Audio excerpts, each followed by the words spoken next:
اقبال نے کہا تھا، یہی علامہ اقبال نے کہا تھا کہ ہمارا نظریہ یہ ہے، ہماری سوچ، ہماری فکر یہ ہے کہ جنگیں اس لیے نہیں لڑی جاتی، جنگیں ان باتوں پہ نہیں لڑی جاتی کہ تلواریں کتنی ہیں یا ہمارے پاس نیزے کتنے ہیں، ہمارے پاس اصلی ساز و سامان کتنا ہے۔ جنگیں لڑی جاتی ہیں صرف اس بات کے اوپر کہ کملی والے کا حکم کیا ہے، اللہ کا حکم کیا ہے اور اللہ کے رسول کا حکم کیا ہے۔ جنگیں اس بات کے اوپر لڑی جاتی ہیں، ساری جنگ کا کایا پلٹ دیا۔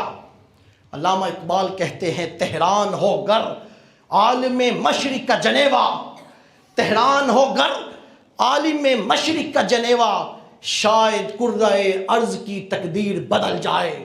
کہ اگر انسان، اگر مسلمان کہیں متحد ہو جائے، علامہ اقبال نے دیکھا تھا کہ سارا یورپ جس شہر کے اندر اکٹھا ہوتا ہے اسے جنیوا کہتے ہیں۔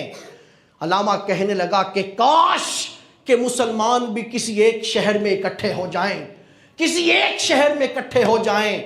علامہ نے اس وقت جس شہر کا نام لیا وہ تہران کا نام لیا، جس کا تم آج خبروں کے اندر جگہ جگہ اس کا نام سن رہے ہو۔ ایران کا دارالخلافہ تہران ہے۔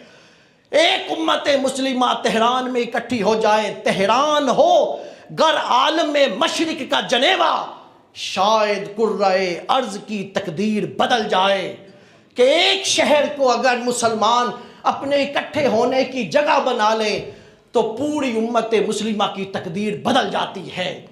اور لوگوں آج یہ کہنے پہ دل راضی ہے، آج یہ دل ہم باغ باغ، ہمارا دل باغ باغ ہے کہ یہ کہنا علامہ نے 90 سال پہلے کہا تھا، 90 سال پہلے علامہ نے یہ بات کہی تھی کہ تہران ہو گر عالم مشرق کا جنیوا۔ علامہ دیکھ رہے تھے کہ یہ کرۂ ارض کی تقدیر تب بدلے گی جب مسلمان کسی ایک شہر میں اکٹھے ہو کر اتحاد کر جائیں۔ آج ایران کے اوپر دنیا نے دیکھا، دنیا کی نظریں ایران کے اوپر ہیں، اور آج اللہ نے پھر، علامہ نے کہا تھا کہ شاید کرۂ ارض کی تقدیر بدل جائے۔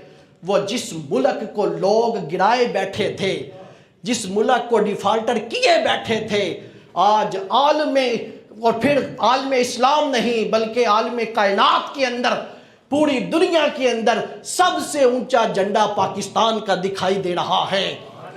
صرف اور صرف کیا تھا کہ علامہ نے کہا تھا تہران ہو گر عالم مشرق کا جنیوا، شاید کرۂ ارض کی تقدیر بدل جائے۔